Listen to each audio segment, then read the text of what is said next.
Thank you. I hope everybody's having a good time. We're especially thankful that you can celebrate tonight with us. We've had friends from California, a couple of sisters from California, Marilyn, my sister Karen. We're glad you're here. We have Grandma from Venezuela. Francisco from Florida. A lot of good vacation spots.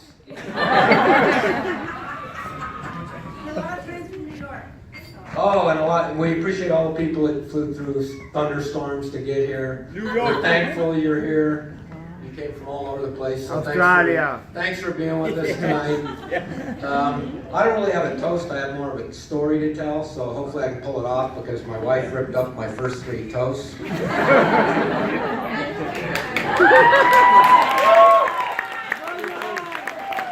Living with 4 women, they don't like about 95% of what I say. So I picked out something that I think's appropriate. About 2 years ago, on a whim, we decided to go to Rome for Holy Week with Blair and Raul. And Raul, for some reason, I think it's an act of God, came in early and had the privilege of going to 3-hour Good Friday Mass delivered in Latin. Now, if you're not Catholic, I'm sorry, but they say that marriage is about 4 rings.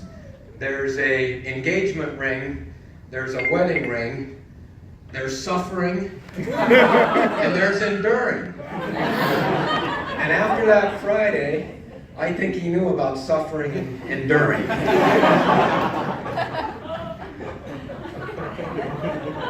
So on a serious note, we were comforted to know that Raul was a partner with Blair in faith.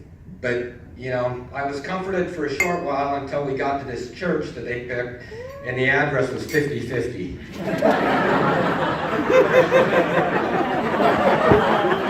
Now, for the Venezuelan side of the family, that's the divorce rate in America. But the good news is, they say if you share faith together, those odds go to 1 in 351. So I'm happy that you share the faith. And I like to call that the power of 3. So if you'll raise your glass with me and toast to the power of 3, I'll be done here and Blair will be very thankful. The power of 3. Power of 3.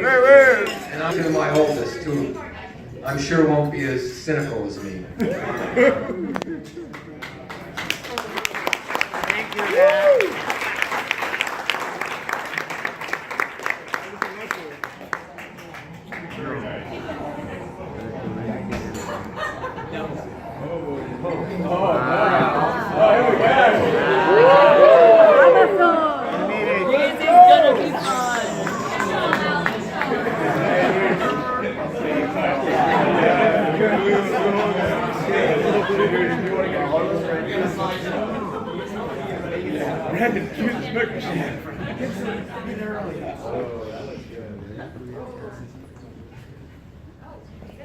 Hello. That's great. Woo!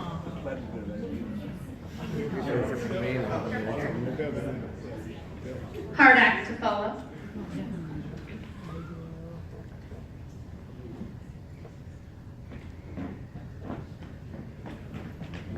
Hi everyone. My name is Allie and I'm Blair's eldest sister. Being the firstborn comes with a lot of responsibility because we not only have the pressure of paving the path, but we also have to make all the decisions for our younger siblings. I've spent the majority of my life telling Courtney and Blair exactly what to do. I think that's why the family calls me Sarge. Oh, it's not working. Come on, Sarge.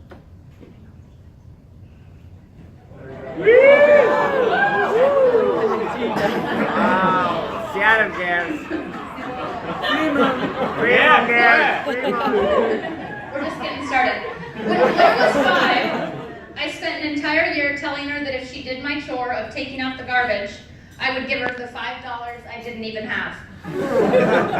When she caught on, I upped it to 20. And then every time after that, I told her I'd pay her the $20 plus the rest of the money I owed her. When she was 6, she got smart. Knowing me, I probably also told her to shut her mouth when she knocked her front teeth out on Mom and Dad's bed. And when her teeth finally came in, I told her she would be called Bucky Blair. And I instructed that everyone else call her that too. 6 years later, those teeth had braces and the rotten tooth was capped, and I was feeling nostalgic. So I told her we were going to make a movie and her stage name would be BB Blair. This was BB Blair.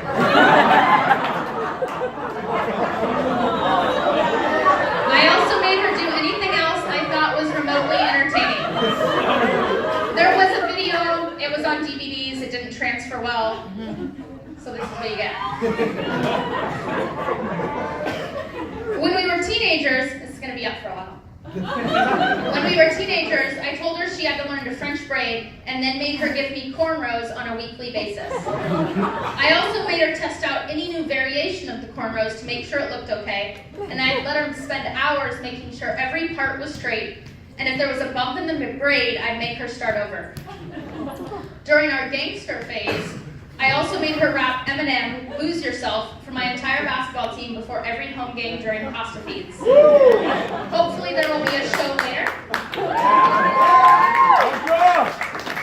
These are called the perks of being the oldest.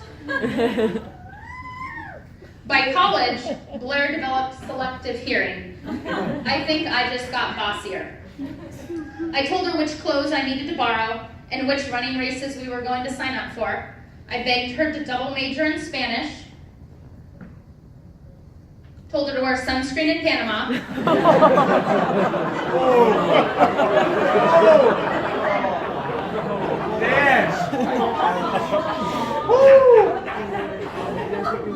and insisted she buy tickets to the Super Bowl. Raul caught on by this point and told her she needed to buy him a ticket too. For the past 4 years, I book a flight whenever I feel like it and just show up, but the tables are turning. They tell me where we're eating, what we're seeing, and when I need to pack up and leave.